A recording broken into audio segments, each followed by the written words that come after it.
Yesterday, in the evening, I watched Brand New Day. It was very good. I enjoyed it a lot.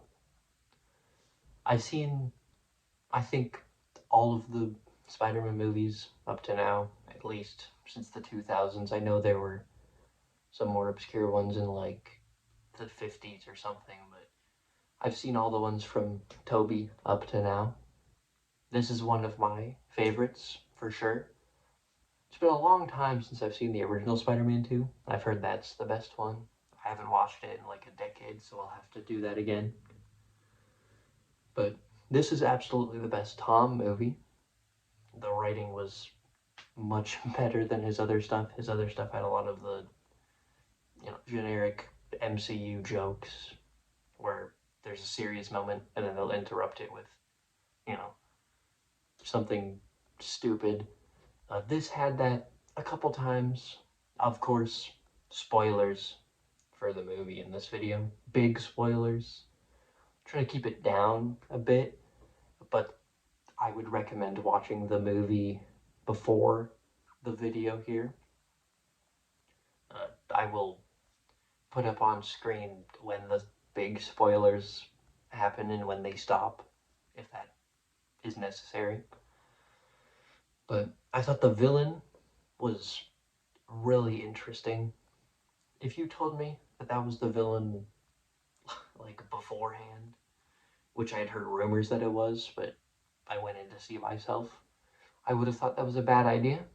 But I'm surprised with how well they went about doing it. The emotional moments with the villain, the end were fantastically well done. Reminded me a lot of the ending of Thunderbolts, which is another MCU movie. Came out last year. I don't think it's that bad compared to other MCU movies. The suit in this movie is another thing I love. The suit at the end of No Way Home when he makes his new outfit looks pretty good. I just don't like that they have a bronze symbol there. But for the new suit, they've made it practical, which I love. But they've made the symbol the regular black color. The blue is so much deeper. The red is very vibrant. I notice a lot of Spider-Man reds tend to either be like orangish, like the first Insomniac game, or like more pink, like the second game.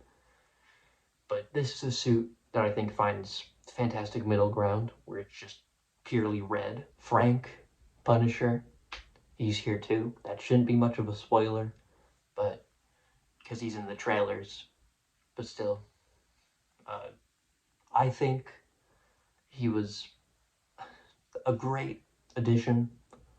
Every scene that he was in, he pretty much stole the show there. I was smiling the whole time he was on screen. They had to tone him down. Obviously, you're not gonna have like regular Punisher in a Spider-Man movie, considering how profane he is and violent he is. So don't expect him to be gunning down people in this movie. He doesn't do that. He also doesn't swear all that often. They actually let him breathe as like an emotional character. His chemistry with Pete in this movie is very similar to how it tends to be in the comics, which I enjoy. Usually in the comics they disagree, but they still get along. They have the same end goal. It's just similar to Daredevil, where Punisher is trying to get them to start killing people, but obviously the guy in the red spandex in both situations is not going to do that. That is against their code, so they end up having some sort of conflict there. But with Pete, there isn't really a conflict because Punisher knows that, Pete can handle it with superpowers and all that, so he's not doing as much shooting as he usually would. I think the stuff with MJ and Ned was done far better than I had expected it to be. I really thought they were just going to reset things back to the way they were before No Way Home, which I was really hoping they wouldn't do, because that would cheapen the entire ending. But no, they really stick to it. They don't go back on anything. Pete still has to face the consequences of the decision he made at the end of that and throughout that entire movie. Of course, they're in the movie.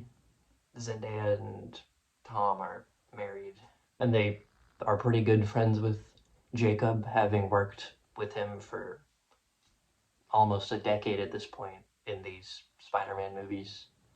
So obviously, they're still going to be in the movies, so because they still want to work together. But it really is building a new relationship. It doesn't go back to the way things were. He has to build up a new friendship with these people, and I think that's fantastic. I'm also really glad they went with practical effects for the suit and for a lot of the action, because it just makes everything look so much more real and so much more passionate than a lot of like CGI slop that the MCU tends to have, where everything is just a big gray blob. Of course, the space laser, the big end movie MCU laser in the sky. There's nothing like that here really. There's something similar, but not exactly. Last thing I want to mention, the action was done very well. It reminded me a lot of the Insomniac games, which I mentioned before. Um, a lot of the moves are pulled straight out of those games. There's one time he jumps over a tank or like an armored truck of some kind and takes the turret off the top. The action is the same as the animation for doing that in the game, which I thought was kind of funny.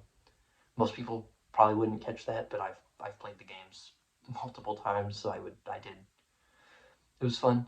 I think they could watch other stuff or play other stuff to get ideas for how to do fights in the future, because pulling all of your ideas from one spot isn't particularly great, but still fun addition.